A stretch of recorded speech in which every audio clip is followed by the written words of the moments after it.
Craving your next action-packed adventure? Audible delivers thrills of every kind on your command, like Project Hail Mary by Andy Weir, where a lone astronaut must save humanity from extinction, narrated with stunning intensity by Ray Porter. From electrifying suspense and daring quest to spine-tingling horror and romance in far-off realms, unleash your adventurous side with gripping titles that'll keep you guessing. Discover exclusive Audible originals, hotly anticipated new releases, and must-listen bestsellers that hook you from the first minute. Because Audible knows there's no greater thrill than the one that speaks to you. Discover what lies beyond the edge of your seat. Start your free 30-day trial at audible.com/WonderyUS. That's audible.com/WonderyUS.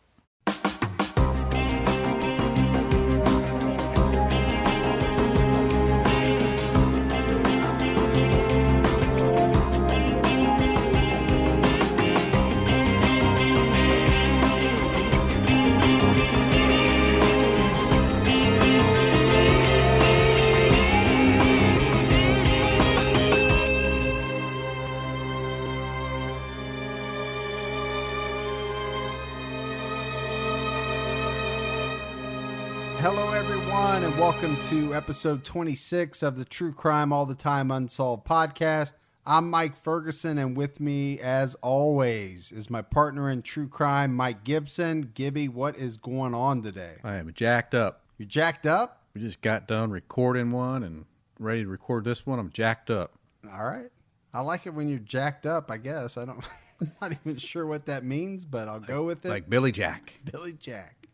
All right, Gibbs, let's start with our Patreon shout-outs. We've got 13 Foxtrot, Rhonda Fritz, VA Lash came out supporting us at our highest level. Awesome.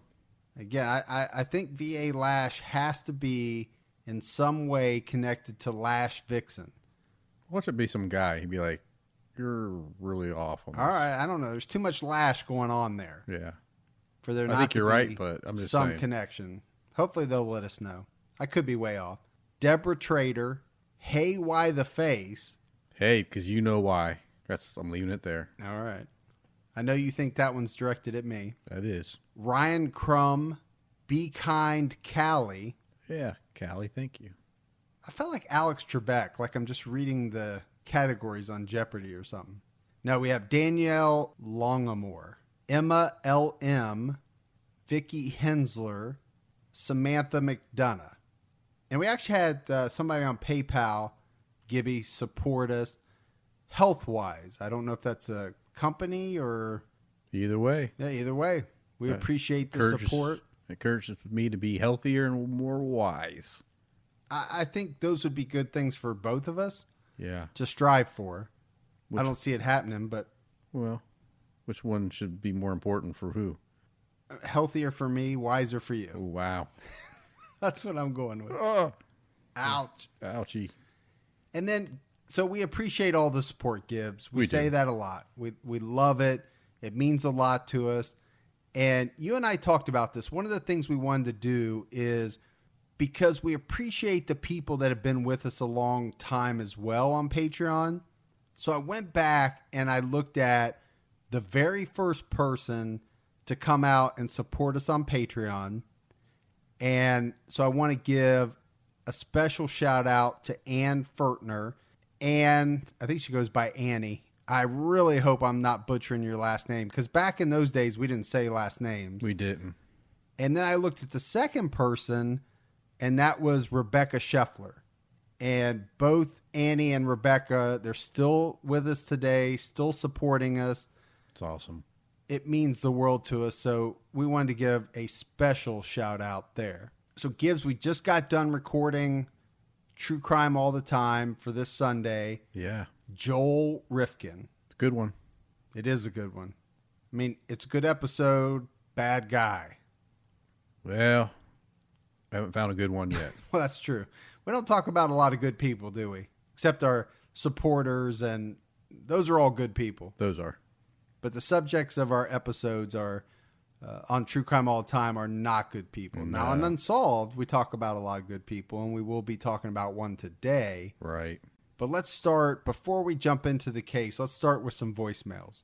And we have so many voicemails that I'm going to have to break them up, and I'll play a couple at the end.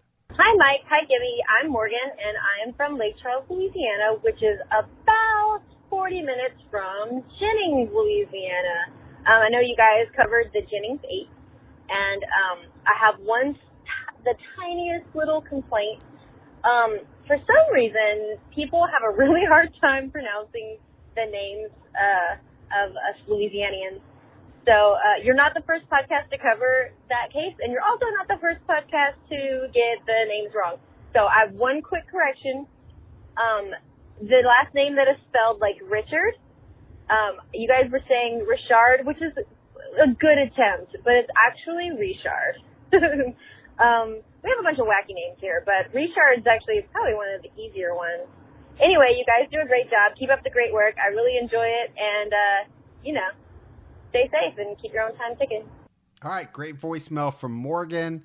Now, Gibbs, did you hear the difference? Which word were? I don't know. Richard? Richard. Which way did I say it? Richard. Richard? So a different emphasis there. It's like Morgan or Morgan? Morgan. But here's the thing, right? For you Louisianians or Louisianans, I don't know what she said. You're going to get another voicemail now, buddy. I mean, we love you, Morgan. We really do. But why not just say Richard? It's spelled Richard. That's because they got that part of that French in them. It is. Yeah. But she's right. There's a lot of names down there that are tough to pronounce for us Ohioans. Well, if you let this Ohioan say the name, I would have got it right. No shit. But anyway, Morgan, we love the voicemail. We're poking fun, but yeah, thanks, Morgan. Not at you. We love it. We don't take any of that personally. We try our best on the names. I do, but that's okay. We butcher people. We try not to butcher people's names, but we butcher a lot of cities' names. And why you're looking at me for? No, I'm not looking at you. Okay. But it's hard. Yeah. There's no doubt. I mean, Illinois. We're from the middle of nowhere, Ohio, so yeah. Talking about a lot of these places, we're going to get a name wrong here or there. Absolutely. Hi, guys. This is Masha calling again. I just started listening to your episode, and I heard you guys say my name, Masha. It's Masha. It's like Marsha with no R. It's a Russian name. But my coworkers and I got a huge laugh out of it in a good way. So I just wanted to clear that up. Still love the show. Still going to listen, even though you butchered my name.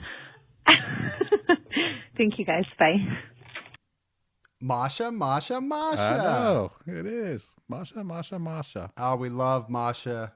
I am so sorry I butchered your name. That was on me. Still cool name. Oh, it is a very cool name. Very cool. And we love the fact that you called back. And I'm sorry Mike did that to your name. And we love the fact that you're listening with your coworkers. That is awesome. Hi, guys. This is a call from Santa Cruz, California, where I just listened to last week's episode about Herbert Mama. That was kind of cool, although we're not all serial killers out here. Anyways, I just wanted to say how much I enjoy your show. You guys do a great job presenting the stories. This last episode, as you were talking, Mike, you were talking about Herbert burning his Johnson with lit cigarettes.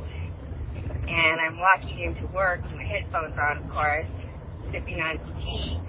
And Gibby says, my Johnson's tough. And there went my tea. So, thanks for that, guys. See you guys. Keep up the good work. Bye. It's a great voicemail. We love it when we can make somebody spit out their liquids. Now, obviously, she's talking about a case we did on True Crime All the Time last week, but love it, man. There was some burning of the Johnson talk. A little bit there. All right, Gibbs, voicemails are done. It's time to talk about Jaclyn Dowaliby. Sad case. Yes. Because we're talking about a 7-year-old girl. So we have to go back to Saturday, September the 10th, 1988. And this was when Jaclyn was taken from her home in Midlothian, Illinois. And this is 20 miles south or so of Chicago, Gibbs. And this happened at some point during the middle of the night. And what would come out is that apparently someone broke through a basement window in the Dowaliby household and climbed through this window without disturbing a towel rack. And we have to talk about this towel rack, Gibbs, because it's not a towel rack that you would think of mounted or bolted to a wall. Yeah, it's like a freestanding. Like with a bunch of dowels that you can hang multiple towels on. Yeah, exactly. So then this unknown person walked up a creaky set of stairs, across creaky wood floors. Yep. And I'm emphasizing the word creaky, right, for purpose. Exactly. They abducted Jaclyn as she was sleeping, and this is with her parents right across the hall. And then this unknown person carried Jaclyn past the bedroom where her mother and father were sleeping, and then out the front door. Now, when we say father, Gibbs, Jaclyn was adopted. Right. So David Dowaliby adopted Jaclyn after he married her mother, Cynthia. We have to talk a little bit about some facts that came out about the night before. So according to Cynthia, Jaclyn's mom, she put Jaclyn to bed around 10 p.m. and she later checked on her around 11 p.m. and noticed that she was sleeping. So the very next morning, the family is waking up. So you have David, we talked about the father, Cynthia, the mother, and then Davy, who is Jaclyn's brother. They all get up and they have breakfast. At one point, Cynthia goes to Jaclyn's room to check on her. I assume to wake her up, see how she's doing, get up for the day. Jaclyn's not there. But Cynthia doesn't freak out right away because she assumes that maybe her daughter woke up early, went outside to play. But Gibbs, it doesn't take them long to realize that that's not the case. And David and Cynthia, they're frantically searching the house, and then they move on to searching the neighborhood with 4-year-old Davy. And then eventually they're calling in for reinforcements. They call David's mom. She comes over to help in the search.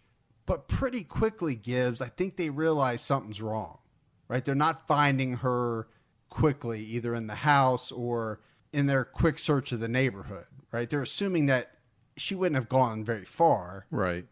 They're not casting, I would assume, a really wide net. A 7-year-old, you're looking in the yard, you're looking maybe in a couple of neighbors. So that's about it, yeah. And then pretty soon you're thinking something is really wrong here. So they call the police and report that Jaclyn is missing and that she may have been abducted. They just have no idea at this point. So Gibbs, they're reporting what they know to police. They found the broken basement window. They're talking about that. Later on, David would tell the police that the front door was open.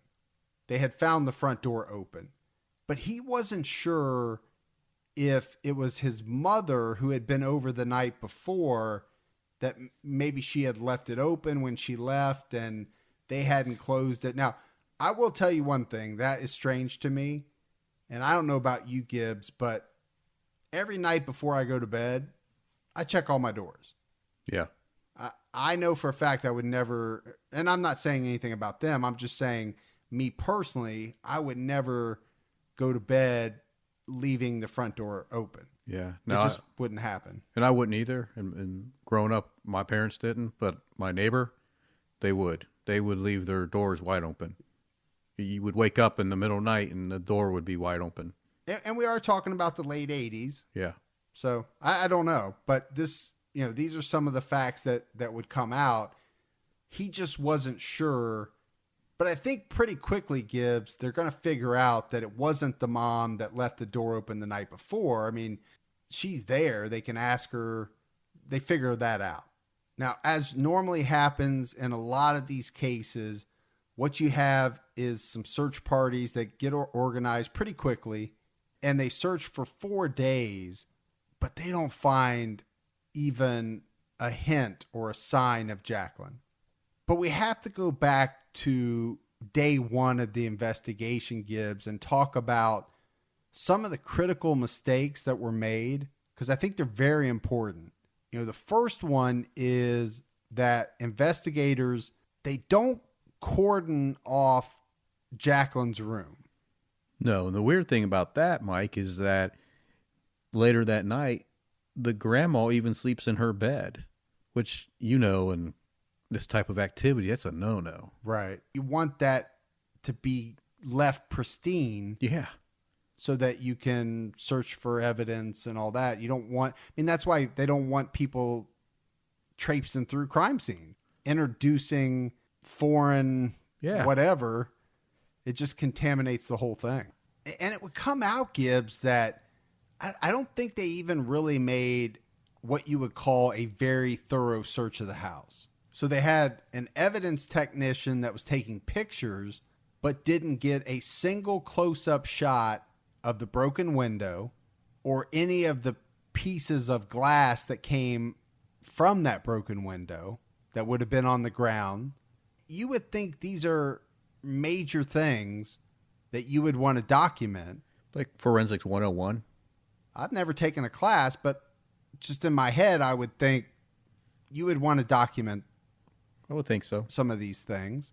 I've seen enough CSI. Right. Now, they did dust for fingerprints on the broken window and the front door, but they didn't dust the back doors. I guess there was two different you had back doors. Yeah, they had a slider door, and then they had a door come off of the laundry room out to the back, and they didn't dust either one of those doors. So 2 entry points, and you don't even dust for fingerprints. And then, like we talked about, you don't want a bunch of people traipsing through the house, but they allowed a bunch of friends of the family to come over.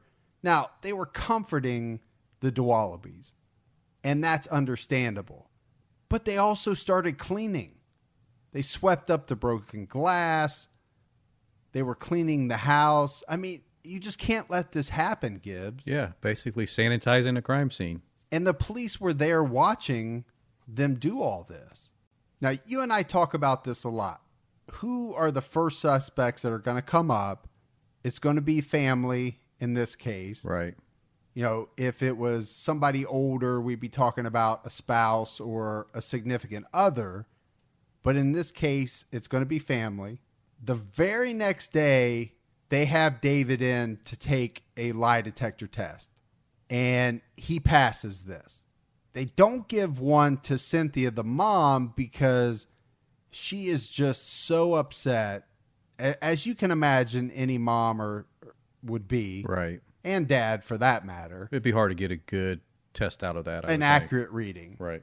She has to be beside herself, just not knowing what's going on with her daughter.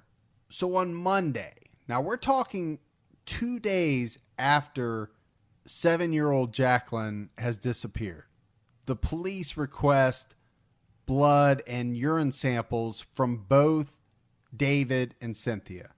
On top of that, they get fingerprints as well, and they're questioning each of them individually. There's something very interesting, Gibbs, that comes out of the questioning of David Dowaliby. And that is that one of the investigators that is questioning David would come out and say that David, in the interview, referred to Jaclyn's disappearance as the accident. So that would be very strange. That would be strange. To say that word. Slightly alarming. That would raise some red flags. Yeah, I would think. To be fair to David, later on, he and his attorney are going to say that he never said that. What he said was the incident, not the accident. Now, Cynthia and David, they're central to this story. So we have to talk about them a little bit. At this point in time, back in 1988, Cynthia was 26 years old. She worked as a part-time dietitian at a hospital. David was 31, and he was a construction foreman. They had been married for about 5 years, which means that when they got married, Jaclyn was about 2 years old. So David adopted Jaclyn, and that's why she shared his last name. And there was one very interesting fact, Gibbs, that came out of this adoption.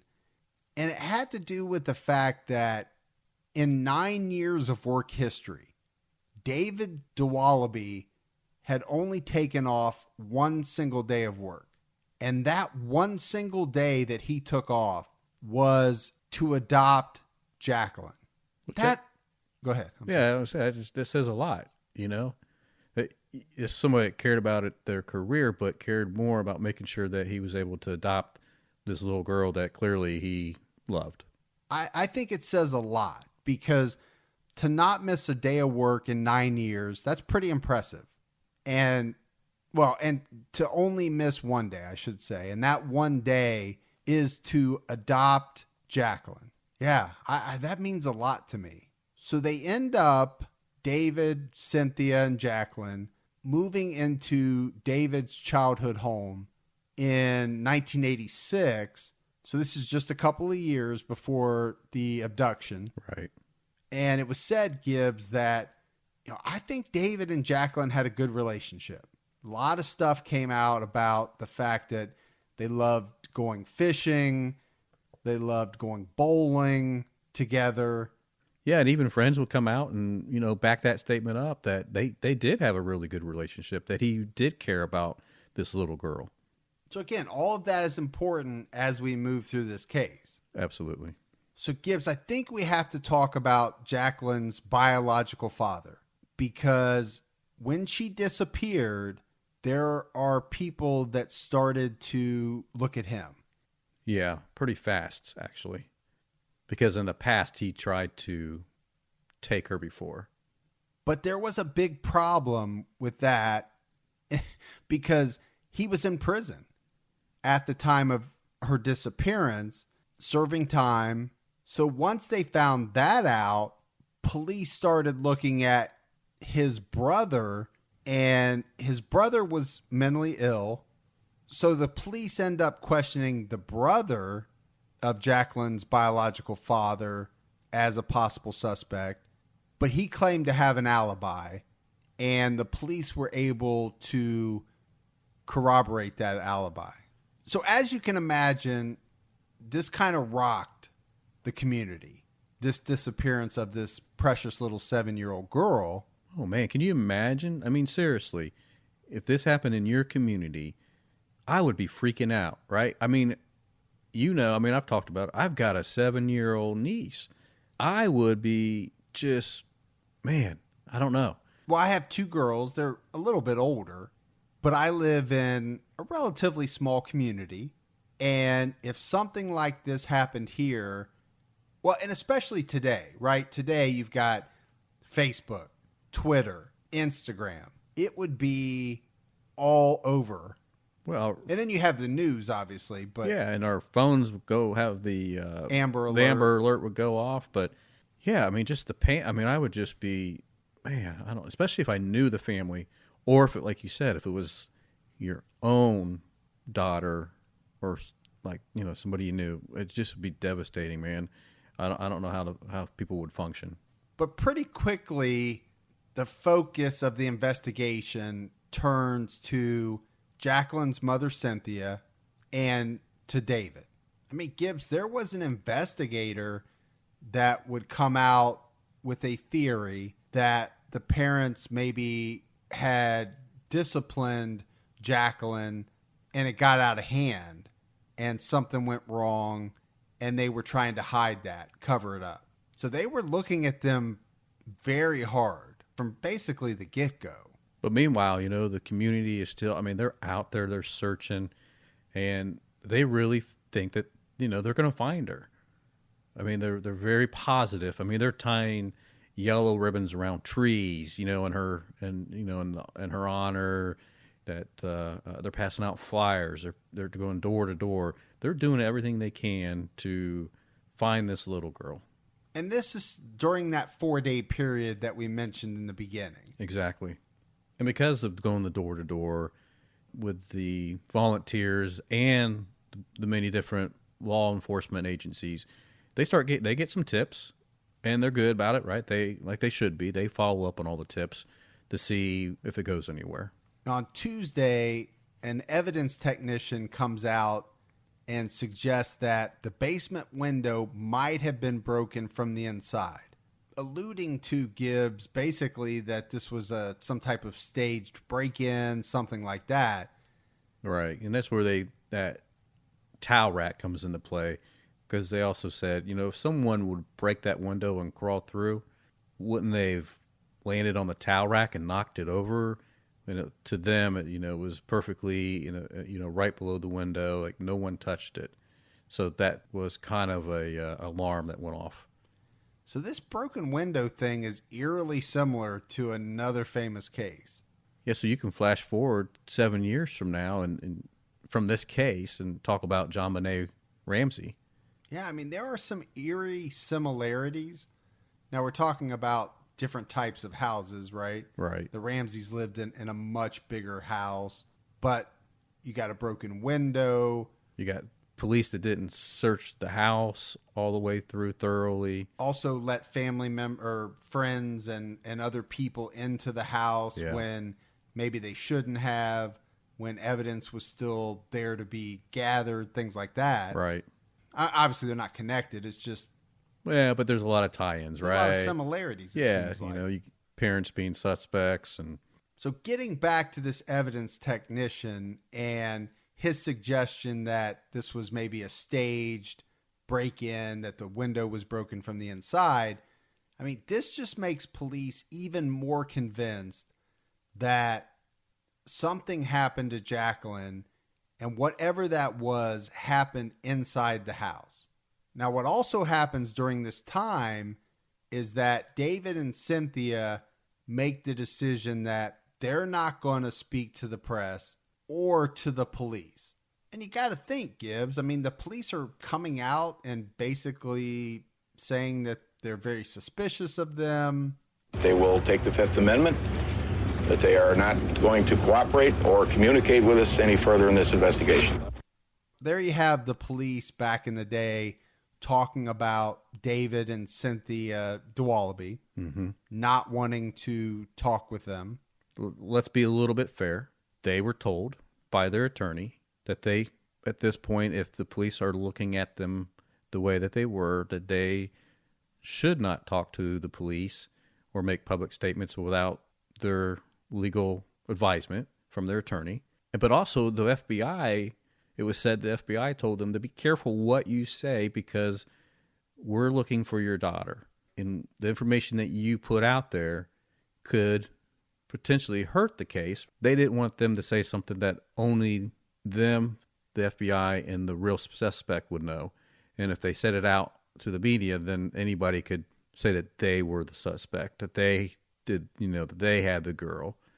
Yeah, and you and I talk about that, right? The police have to hold back information because in a lot of cases you have people coming forward, taking responsibility for something that they didn't do, and they have to be able to weed out a lot of this stuff. And the only way to do it is by keeping back some information that only just a handful of people would know.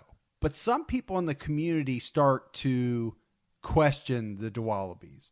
And I think this happens, Gibbs, because they decide not to talk. And also the police are coming out and saying, number one, they're suspicious of them. And number two, they're saying on television that David and Cynthia will no longer talk to us. Yeah, they've been informed that they would take the Fifth. Now, we hear that and you automatically think, oh, they're going to take the Fifth. They must be guilty. But that's not what that means. The Fifth is there to protect your rights. No, and you're going to have a lot of attorneys that, like you said, they're going to advise their clients, don't talk to the police when they've already come out and said that they're looking at you, they're suspicious of you. And again, there's a lot of similarities here to the Jon Benet Ramsey case. You had this very similar thing that happened with John and Patsy.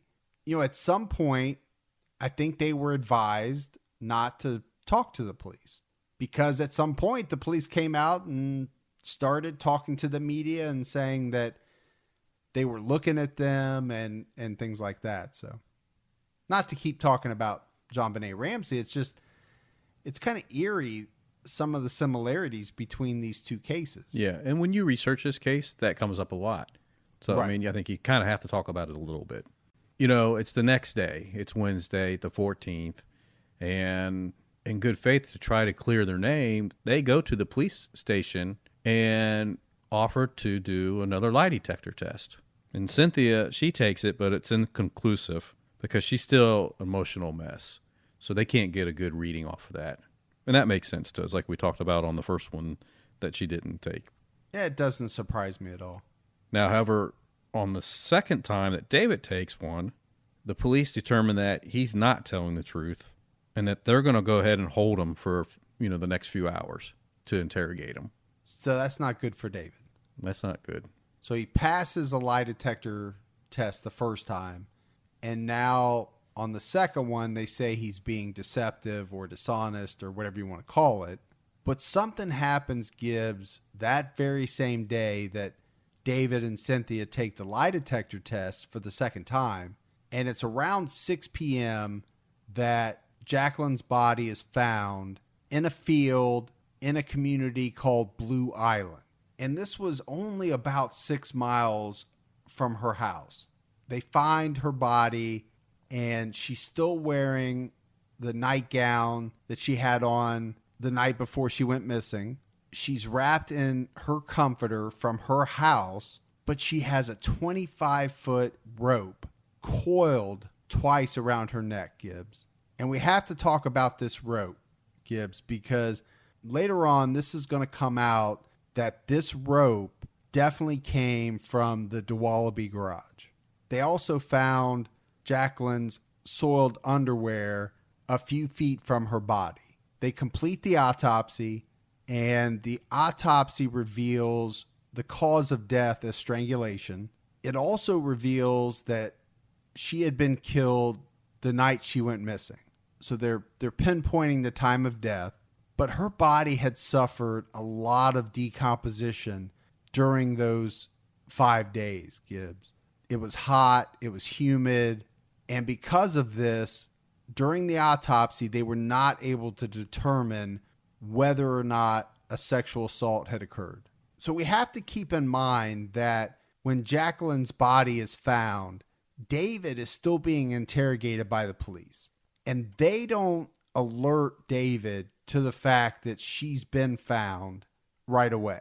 They continue to question David for over an hour after they already know that they found Jaclyn's body. They're trying to get a confession out of him, Gibbs. That's what they're trying to do. Yeah, they're trying to force one. They finally do tell David about the fact that Jaclyn's body has been found. Police investigators would come out and report that David didn't believe them when they told him about it, and that he made a statement, something to the effect, Gibbs, is saying basically, well, I guess you think I should cry now. So you can imagine, I mean, the community now is really shocked because now they have a dead little girl. Yeah, before it was shock in the fact that she's missing, nobody knows where she is, but now the finality sets in of what has really happened to her. That's a whole nother shock. Yeah, and they said people in the community were so depressed. And I believe that. I could see that. So 2 days after finding Jaclyn's body, the police start to canvass the neighborhood, especially the neighborhood behind the apartments where Jaclyn's body was found. 3 days after the body's found, they have Jaclyn's funeral. So obviously that would have been a very sad day for not only the Dowalibys, but like we talked about, the whole community. Now, the one thing that happened here in this case, and it happens in a lot of cases where kids are involved especially, is that you have the community applying tons of pressure towards the police. They want the killer found. They want justice for Jaclyn. They want whoever took her, whoever murdered her, they want that person off the streets. They want it done now. And they want it done now. And I think for a number of reasons, right? They want it for Jaclyn, but they also have kids of their own. So as a parent, you're scared shitless that somebody's out there who has already abducted and murdered one child. you're holding your kids very close. You want this thing solved for a number of reasons. Yeah, so the pressure on the police, the pressure on the civic leaders, the pressure on, all the politicians, absolutely. Everybody's feeling the heat. But this is where we talked about how this case was mishandled from the get-go with evidence and how they let people in and all of that. This is where this really comes back, because that's going to make it very tough to build a case against anyone, or to make a case stick, you would think. And again, the attorney for the parents are telling them, don't speak to the police, don't make public statements, because they know the police are looking at them and looking at them very hard. Well, and to that point, the police are coming out and making more public statements against the parents. Now they're saying kind of what we heard in that clip. The parents are refusing to cooperate with us at all. They're not helping us to try to find the killer. I mean, these are some of the things that, would come out. In the public eye, they're looking really guilty. The Dowalibys? Yeah. Yeah. I mean, they would have to, if you're just going by probably what you're hearing in the media. Sure. He failed a lie detector test. They won't talk to us. Right. They refuse to cooperate. That's not good, No. To be honest, where do we get most of our information? Media. If it comes from the media, especially in 1988. Oh, yeah. Didn't have social media then. So just the day after Jaclyn is buried, you have 20 police officers with search warrants. They enter the home and they collect 5 bags of material. This is all caught on film by the local news. So again, Gibbs, we're going back to, this is all that's been being played on the nightly news. Now you have the fact that police officers are raiding the home, bringing out huge bags of evidence, we'll call it. Nobody knows what's in the bags. But if you're sitting at home, you're not thinking good things about the parents at this point. No, not at all. Because in your mind, you have to be thinking, why would the police say all these things? Why would the police be taking all this evidence out of the house? So Gibbs, we have to fast forward a few months, and it's just 2 days before Thanksgiving. Both David and Cynthia are arrested for the murder of Jaclyn, both charged with first-degree murder. So after the arrest, investigators come out and they say some pretty interesting things. One of the things is they're laying out their theory, which is that Cynthia killed Jaclyn and David disposed of the body. So this is a theory stated by a police investigator. So investigators even come out and say that they have an eyewitness that is able to put one of Jaclyn's parents at the field where her body is ultimately found. So this eyewitness that investigators talk about is a man named Everett Mann. Police had interviewed him prior to the arrest of Cynthia and David Dowaliby. Everett Mann was 35 years old. He had aspired to be a police officer, but had been rejected from the force because he allegedly suffered from bipolar disorder. And what Mann would claim is that about 2 a.m. on September the 10th, which is the night that Jaclyn went missing, he had seen a person described as having a large straight nose pulling away in a car from what Mann would later learn was the location where Jaclyn's body was found. He couldn't tell whether the person was a man or a woman, but he thought that the person was Caucasian. And he would describe the car as dark. So we're talking either black, navy blue, dark blue, something like that, Gibbs. But already, I mean, I don't know. What kind of witness are we talking about here? It's pretty sketchy. You don't know if it's a man. You don't know if it's a woman. I mean, it doesn't sound too credible to me. How do you go off of that? Saw somebody from a distance, looked like they had a long, pointy nose, and drove a dark car. if the statement provided by Everett Mann is what police used to charge the Dowalibys, that seems very, very thin to me. Yeah, I don't think it's the strongest case. So later at the police station, they're going to show Mann a bunch of photographs, and he's going to pick out David Dowaliby as the man that he saw in the field behind the apartment complex where Jaclyn's body was found. But there's some stuff to this, Gibbs, that we have to talk about. Later on, Mann is going to change some of his statements. At one point, he changes the description of the car. At first, he talks about it being dark colored. Then he's going to say it was light blue. He's also going to change the size of the car from a full-size sedan to a midsize. So he's changing a lot of aspects of the car that he had seen driving away. Now, the reason why this is so important is because Cynthia Dowaliby owned a 1980 Chevrolet Malibu. And Cynthia's Malibu was light blue, not dark. So I think that's important, Gibbs, when you have a witness that is changing their story, in that it more closely fits the description of the car of the suspects that the police are going after. Yeah, conveniently. So the police end up examining Cynthia's car, full forensics. They don't find any evidence that a body had been transported in that car.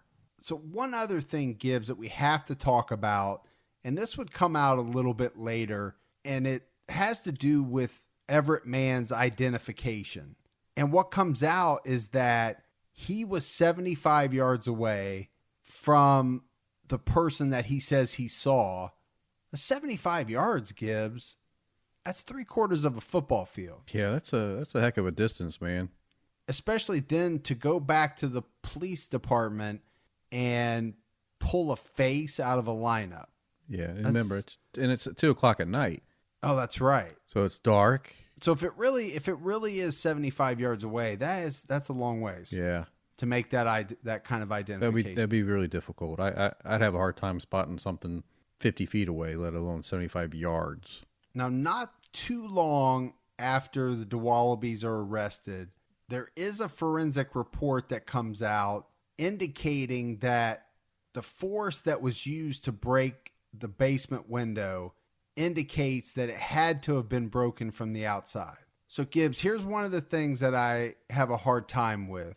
It comes out that this eyewitness identification is made from 75 yards away. There's a report that comes out establishing that the window was broken from the outside, not the inside as they had previously thought. The prosecution knows all of this. They have this information, but they still move forward with the trial of David and Cynthia. Yeah, I mean, the police are convinced that they did it. There were some political aspirations to get this case to trial with a positive verdict. Well, and if that is true, it may account for the reason why this prosecution moved forward in the face of what seems like some evidence. Kind of lackluster. Yeah, or very weak evidence. Yeah, not very strong in my opinion. Yeah. So in April 1990, they go ahead and they move forward with the trial. Prosecutors didn't have a motive for the murder, but by state law, they didn't need one. And I found that to be interesting. So during the trial, the jury was taken to the crime scene. The jury got to hear about 30 witnesses go through questioning. But it was interesting. It was said that out of the 30, only 3 of them really had anything of substance to say. Everybody else just basically confirmed that, yes, Jaclyn was alive and that, yes, Jaclyn is now dead. Nothing that added anything of substance to the case. Neither David or Cynthia testified on their behalf, and some people thought that was probably a mistake, that they probably should have got up there with their emotions and talked about how they didn't do it, but they were advised by their defense attorneys not to go and take the stand. I don't know if that's good or bad. I think if there's a good prosecutor, they could probably box you in a corner and make you sound terrible. No, I think that's why most defense attorneys don't have their clients take the stand, because it just opens up a lot of lines of questioning that can only come in if you take the stand. And I think you might think that you could go up there and tell a good story and tell the truth and put a good light on it, but it's a different venue when you're up on the stand and you've got these people that do this for a living day in and day out hitting you with questions. Oh, don't think you're going to match wits with an experienced prosecutor. No. As a lay person, don't think you're going to get up there and be able to outsmart. I mean, This is what they do for a living. Yeah, I mean, they're thinking of questions 3-4 questions ahead of you, trying to set you up. Right. It's like a chess game. Yeah. You know, you're going to make this move, hoping that you'll say this. They know exactly how they're going to lead you to where they want you. So the jury got to see the autopsy pictures, which definitely did not help the defendant's case. Now, so this is where the kind of big news comes in. So before the jury gets a chance to deliberate, the judge moves forward and acquits Cynthia from the trial. And he does that because there's lack of evidence. They can't put her at the scene of the crime because the eyewitness identifies David there, but can never say that she was there. And there's no eyewitness inside the house to speak of anything. So based on that information, the judge acquits her and she's free to go. So we talked a little bit earlier about some of the, I guess what we called lackluster evidence against David, but they didn't even have lackluster evidence against Cynthia. They really had nothing. I don't even know how she got brought into the case. Well, I think that's what the judge realized is, why is she even here on trial? You don't have anything tying her to this besides the fact that she's married to David. So the jury did get to deliberate over David. It took them 3 days. And they convicted him based off the eyewitness testimony that he was at the scene where the body was found. But what I find interesting is later the jury forewoman would come out and speak. And she said what really led them to the guilty verdict was that they were looking through all the evidence. And part of this evidence was some pictures of the inside of the house. It was pictures of indentations into the bedroom doors and some drywall. And they made the conclusion off of that David had a terrible temper and he must have taken it out on Jaclyn and that he killed her. And this is what they concluded just from those photos. Strange thing is that neither the prosecution nor the defense even mentioned these pictures, even though they were part of the package. They didn't see anything relevant to them. So they were submitted into evidence, but not brought up in the trial at all. Yeah. But the jury they were able to look at them as they were deliberating. Exactly. And so the even more bizarre thing is, what we find out later is that these dents in the doors and drywall, they weren't from David. They were there prior to them even moving in the house. But the jury didn't know that because nobody was ever questioned about it to give that response. And the other thing that the jury forewoman said was that if the judge did not acquit Cynthia, they were going to find her guilty as well because they felt she was guilty. Man, that is amazing. Yeah, especially knowing the lack of evidence that they really had, and to basically move forward off of some pictures of some potential holes in doors made by fists, that would be all it took. Well, and I think that's what scares a lot of people, Gibbs, when you talk about people being wrongfully convicted. I mean, you talk about Ryan Ferguson. You could talk about a lot of people. Some of these cases, they don't hinge on much, right? There's a little something that points the jury in the direction of guilty. And I think like in this case, it really doesn't even mean what they think it means. And I think that's scary to a lot of people. Sure. I mean, it scares me, to be honest with you. It should. To think that you could go on trial for something that you didn't do with very little evidence and actually be convicted. And we see that now and then, like you said. So That's the problem. He's found guilty. We're waiting for sentencing. And so during that time, in June of 1990, Cynthia and David come out and make a public interview stating that they didn't do this. They had nothing to do with their daughter's death. They do have guilt about it because they didn't wake up when whoever came into the house and took her. They're extremely ridden with guilt because they should have heard that person with the squeaky floors and stuff, but they slept through it and they feel terrible about it. But that's the only guilt that they have. And then we go to July of 1990, and the sentencing comes out, and he gets 45 years in a maximum prison. So immediately after this, the family, friends of the family, some supportive community members, they all come together and they form what is called the Freedom Committee. And they form this to work to get his release and get the conviction overturned, which is really, really tough to do. But they get lucky. In their efforts to form this committee, they get this very seasoned Chicago attorney to join the committee. And he spearheads the efforts to get this case in front of the appellate court, along with David's trial attorneys. So, Gibbs, we get to June of 1991. This is when the appeal begins for David Dowaliby. And the decision comes down in October of 91. And by the next month, November, he's released because the Illinois appellate court overturns his conviction, pretty much saying the same thing as the original trial judge said about Cynthia. There was just no evidence, insufficient evidence. And to the point, Mike, that the judge says basically to the prosecutor, how dare you show those autopsy pictures? Because you claim that you were showing them to show that there was no gun wounds, no stab wounds, and basically says you can't even tell that this is a human being in these pictures because the body's so decomposed. These should have never been shown to the jury.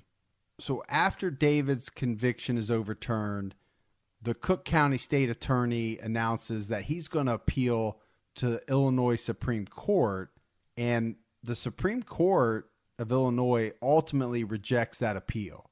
And this Gibbs officially ends the case. Because at this point, even if there's new evidence that comes out that implicates Cynthia or David Dowaliby, they can't be tried because of the double jeopardy clause. Now, I think we have to look into a few other suspects because this is an unsolved case. It's a strange one because, and we've done another one like this that was solved and then became unsolved. Right. One suspect that police did look into was a convicted child sex offender by the name of Perry Hernandez. And it was said that his MO was very similar to what happened to Jaclyn Dowaliby. So Perry Hernandez was in the Cook County Jail at the same time that David Dowaliby was on trial. And the reason why Hernandez was in jail was because he had kidnapped a girl at night from her bedroom. Now, this girl was of a very similar age to Jaclyn, in the same town that Jaclyn was taken, and he ended up sexually assaulting this girl in an area that was just about a mile away from where Jaclyn's body would be found. Now, this girl lived, but the circumstances were so similar between the two, other than the fact that this girl was not killed. And another interesting fact was that his girlfriend just lived 5 blocks away from where Jaclyn lived, and he stayed there quite frequently. So the defense for David Dowaliby actually tried to call Perry Hernandez as a witness, but Hernandez's attorney told the judge that he was going to plead the fifth, so the judge said that he couldn't be called.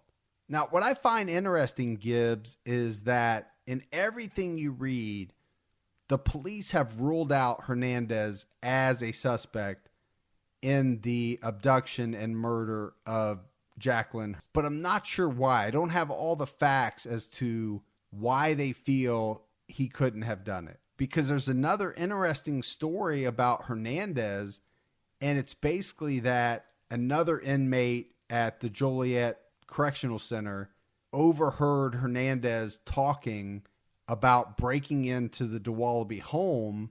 And this was after somebody had brought up the name of Cynthia Dowaliby. And allegedly Hernandez said, I tried to break into a window, but I was making too much noise. So I went around the house through the open front door. Which is an interesting statement, right? Because they say that the window was broken from the outside, but it looked like no one came through it because the towel rack was never disturbed. It was actually even said there was a layer of dust on the windowsill that looked like it was never disturbed either. So if someone came through, that I would think, would have been disturbed. So by what he's saying, then he said he went through the front door, which we know that David's mom left unlocked when she left the night before. Yeah, I guess the question here is, how credible is this inmate's story? Yeah. That's the question there. It lines up pretty good. If it's true. If it's true. So the last thing on Hernandez, and it's interesting, is that the defense had hoped to get this out to the jury, but they weren't able to because they couldn't get Hernandez up there. But the story was that there was an incident in a nearby home and a woman chased off an intruder. And then she found her daughter sleeping, wrapped in a blanket. A year later, the woman was shown a picture of Hernandez and she identified him as the intruder. A lot of information about him doesn't mean that he committed this act, but what it does say is he had a very similar MO. Yeah, good rabbit hole. So the next person I want to talk about, Gibbs, and we talked about him briefly in the beginning, and this is Jaclyn's biological father's brother. We mentioned him, and we said that he had a mental illness. We also said that at the time he had an alibi and was cleared by police. His alibi was that he had spent the night at an all-night restaurant, and it was corroborated by two waitresses at the restaurant. But later on, it comes out that what the waitresses said was that, in fact, he'd only been there for a very short time, and specifically around 9:30 p.m. So that's not all night, and that's not an alibi. They said they had originally given him an alibi because they believed the Dowalibys to be guilty, and they didn't want to get involved. So after David is acquitted, this is where the biological father's brother really comes in, Gibbs. So he's interviewed by some investigators, and he talks openly about his mental illness, talks about that he had been in and out of mental institutions as a child. But the very strange part of this is that he talks about the fact that he's guided by a spirit that gives him psychic powers. And through this, he's able to give investigators a whole bunch of details about the inside of the Dowaliby home. We're talking about things that Jaclyn had in her room, stuffed animals. A lot of strange things here, Gibbs, that he's able to tell them and that they're able to find out are accurate. He also tells the investigators where the body was placed in the field, how the head was positioned at a very specific angle. And again, all this turns out to be accurate. So because of this, the Cook County State's Attorney's Office, they reopen the investigation into Jaclyn's murder. But really nothing comes of this. I think some of this, Gibbs, is the police thinking that he could have gotten some of these details from other people. Maybe had even seen some pictures of inside the house from relatives, and that he could have guessed some of the other things that he said. And for the most part, I think police discounted him in a large way due to his mental illness. And then you have her biological father, who, we said couldn't be a suspect because he was in prison at the time, but he ultimately gets out and he does a bunch of interviews about what happened. Strangulation, death by strangulation. We're not ruling out that a relative or friend could be involved. When Jaclyn Dowaliby disappeared, some eyes looked here to South Florida, the home of her biological father, Jimmy Guess. There was just one problem with that theory. Mr. Guess at the time was locked up in prison. When Jaclyn gone, I mean, a big part of me died, and I just been living just like a zombie ever since then. I mean, really, it really tore me up, killed me. A lot of things didn't matter to me. Still don't. So that was her biological father. He was torn up by her death. So really, Gibbs, as it stands today, there have been no new leads in this case. The file remains unsolved, but it's open. But there are a lot of people, I think, that believe that the police still think they had it right the first time. Including the police. Because it was such an emotionally charged case and all that publicity, they needed a defendant. I see this as two innocent people who were put under extraordinary pressures and walked away as free people. So those were the defense attorneys for the Dowalibys. And obviously, they don't think the police had it right. The judge didn't think that the police and the prosecution had it right. The appellate judge. Correct. So that's where we're at on this case. Still unsolved. Still unsolved, but interesting with the twists and turns, but ultimately sad. Not only do we not have justice for Jaclyn Dowaliby, but then you had what, if they're not guilty, which we're assuming they're not with everything that has come out, you had what her family had to go through, besides the fact they had to go through losing a child. Exactly. These Dowaliby case files are rarely touched here at Midlothian Police Headquarters, though the murder of 7-year-old Jaclyn Dowaliby is officially unsolved. I don't know why the police are not pursuing this case. It suggests to me that they think they had it right and that there's really nobody and nothing out there that's going to change that conclusion. You either had the right people in the first place and they ultimately got off, or you had the wrong people, but there are no other leads. And either way, whoever committed that murder is free. That pretty much sums it up. I think that does sum it up.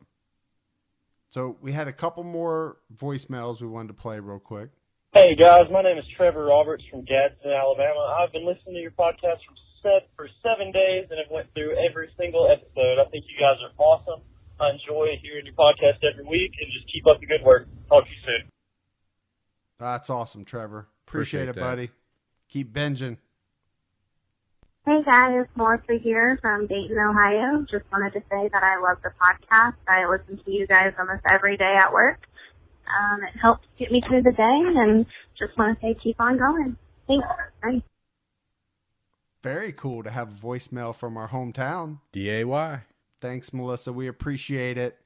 All right, Gibbs, we got to wrap it up. Yep. So that's another episode of True Crime All the Time Unsolved. And for Mike and Gibby, stay safe and keep your own time ticking.